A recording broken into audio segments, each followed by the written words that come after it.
Troisième, mes amis, troisième et dernier projet, Lights in the Dark. La lumière a brillé dans les ténèbres. Et j'accueille Jean-Baptiste Maillard. Merci de l'applaudir.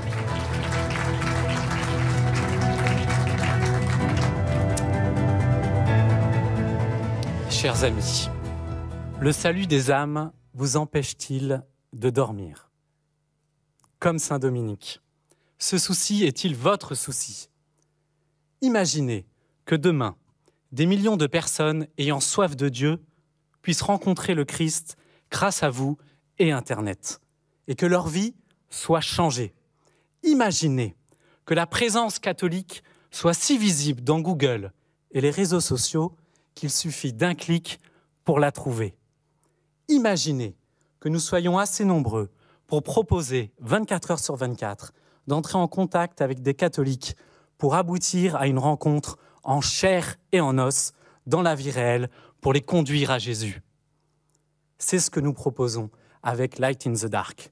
Light in the Dark est inspiré de la prophétie d'Isaïe.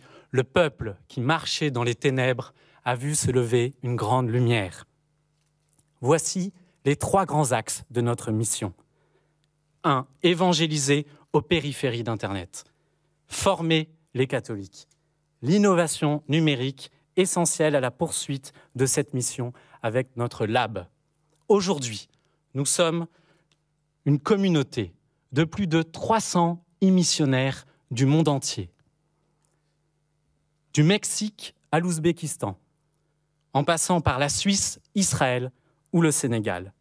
Light in the Dark s'appuie sur le soutien de Monseigneur Rey, évêque de Fréjus-Toulon, mais aussi sur tous ses talents pour monter rapidement des projets web lancés en un temps record. C'est notre force de frappe. Comment toucher ceux qui sont loin de l'Église? Grâce à une stratégie de contenu dédiée, surfant sur l'actu, un langage compréhensible par le grand public, des univers créatifs plongeant l'internaute dans une ambiance qu'il connaît. Comme le dit le pape François, il est important d'utiliser les nouvelles technologies, les réseaux sociaux, pour faire émerger une présence qui écoute, qui dialogue, qui encourage.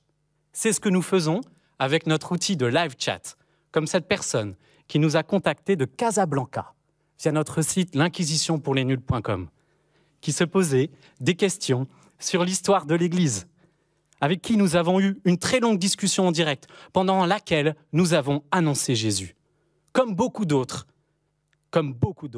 elle nous a laissé son email pour poursuivre l'échange et peut-être, demain, qui sait, devenir chrétienne. Comme les premiers chrétiens, soyons audacieux.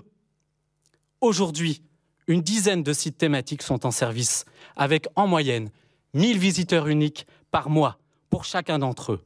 D'autres projets sont en cours, comme corpsféminin.com. Dès ce soir, nous vous annonçons en exclusivité la sortie d'un nouveau site, mariemadeleine.net, consacré à Marie-Madeleine, en prévision d'un film du même nom qui sort le 28 mars. Et dès à présent, nous vous donnons tous rendez-vous les 13, 14, 15 juillet prochains à Toulon, au forum Émission, au cours duquel vous pourrez prier, partager, rencontrer, vous former et vous lancer dans l'évangélisation par Internet. Parce que la bonne nouvelle est gratuite. Tous nos services sont gratuits, mais leur fonctionnement a un coût pour nous. Le modèle économique de Light in the Dark repose donc exclusivement sur le don, comme toutes les missions d'évangélisation de l'Église depuis 2000 ans. La Providence est déjà au rendez-vous, avec des donateurs en France, à Hong Kong, Londres ou New York, que nous remercions et pour lesquels nous prions. Nous vous invitons à nous rejoindre. Nous avons besoin de contributeurs, de community managers, de donateurs, de développeurs, de priants. La moisson est abondante sur le continent numérique, mais les ouvriers encore trop peu nombreux. Il y a urgence à témoigner de notre foi. Nous pouvons tous être acteurs. L'Église nous y appelle. Répondons présent. Je vous remercie.